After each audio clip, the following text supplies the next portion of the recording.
شروع کوم په نام د خدای چې بخونکی او مهربانه دی. نن غواړم چې تاسو ته د وینې د کموالي یا کمخونۍ په اړه معلومات درکړم.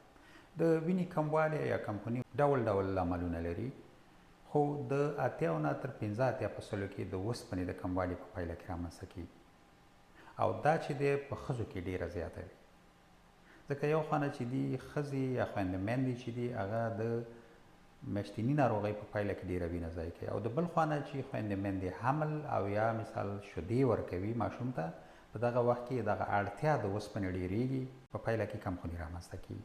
څنګه په دې باندې پوهېدلی شو، په کمخونۍ باندې پوهېدلی شو او څه ډول نښې نښانې لري؟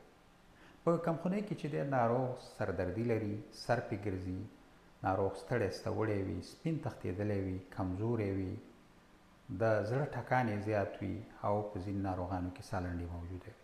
که د وینې کموالی د اوسپنې له وجې نه وي، د دغو نښې نښانو ترڅنګ ناروغ چې دی ویښتان تویېږي، همدارنګه د نوکان چې دی ماتېږي، او وښکي چې دی دا وځي یعنې دا چوي.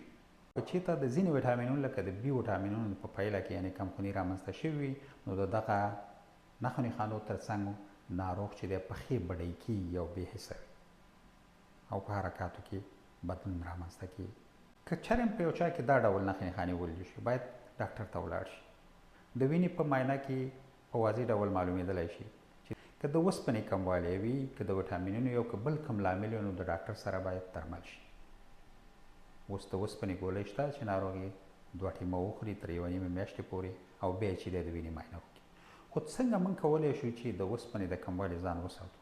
تل باید چې دی تازه میوه‌جات وخورو، تازه سبزیجات، په دې کې چې دی ډېره زیاته اوسپنه ده. همدارنګه غوښه، بیا د ځیګر غوښه په ځانګړي ډول چې په دې کې اوسپنه او پروتین دی.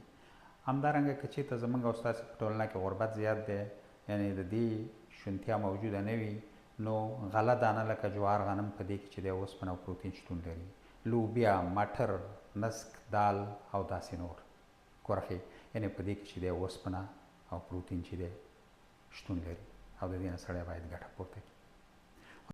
2 ډېرې مهمې سپارښتنې دي.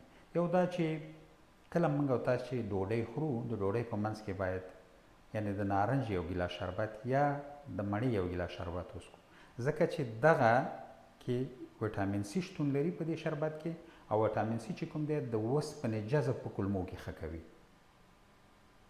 او دوهمه سپارښتنه دا ده چې موږ باید د ډوډۍ د خوړلو نه په سملاسي ډول باندې شین چای یا تور چای چې زموږ او ستاسې رواج دی باید ونه څښو، ځکه چې دا د اوسپنې جذب په کولمو کې خرابوي.